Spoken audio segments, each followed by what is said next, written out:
Game of Thrones, The Lord of the Rings, Hollywood movies, they all show armies appearing out of nowhere, like magic. But in the Middle Ages, raising an army was slow, expensive, and full of politics. The truth is, no coins, no soldiers. In ancient Rome, there were massive legions, well-trained and always ready. But when the empire collapsed, everything shattered. Now, each noble had to make do with what he had: personal knights, local followers, and a few allies. From professional legions to improvised bands. Forget armies of 100,000 men. That was a Roman thing. In the Middle Ages, an army of 2,000 was already enormous. The famous Battle of Agincourt had at most half of that. Small armies, huge wars. The core came from the nobles, heavily armored knights, then freemen who owed military service according to their wealth, and finally mercenaries paid in gold. Peasants with pitchforks? That's just in movies. In reality, they were dead weight. A medieval army was made of elites and contracts. But everything had a price. Wars left kings in debt for decades. Richard the Lionheart, for example, cost England 3 full years of taxes just to pay his ransom. Without money, even the bravest king was powerless. In the Middle Ages, gold was worth more than swords. When the king finally chose to fight, the summons began. Mounted messengers carried letters to nobles and local lords. Then heralds shouted through villages and marketplaces. It was time to gather men. A war began with a messenger, not a trumpet.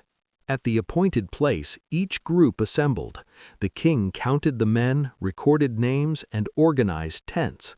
Only then did they discover how many soldiers they truly had. And often it was fewer than expected. A medieval army was a box of surprises. Raising the army was half the problem. Then came food, horses, wagons, even women and children followed along. It was a moving city that had to eat every day. And guess who paid the bill?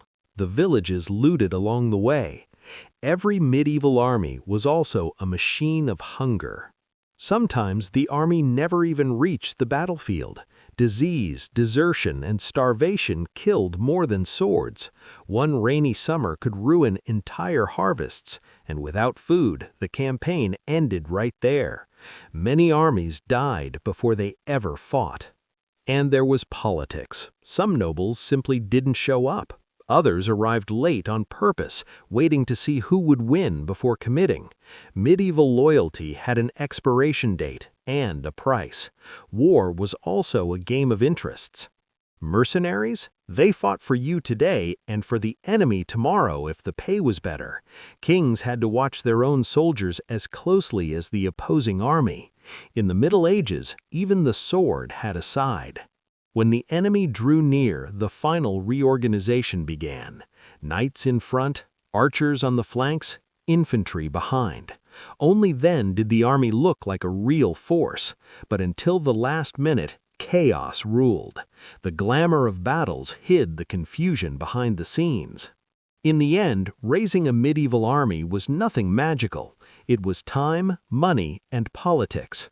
War didn't begin on the battlefield, but in treasuries, at negotiation tables, and with messengers carrying the king's order. In the Middle Ages, without coins, there was no war. Thank you for watching. Subscribe to the channel for more videos like this.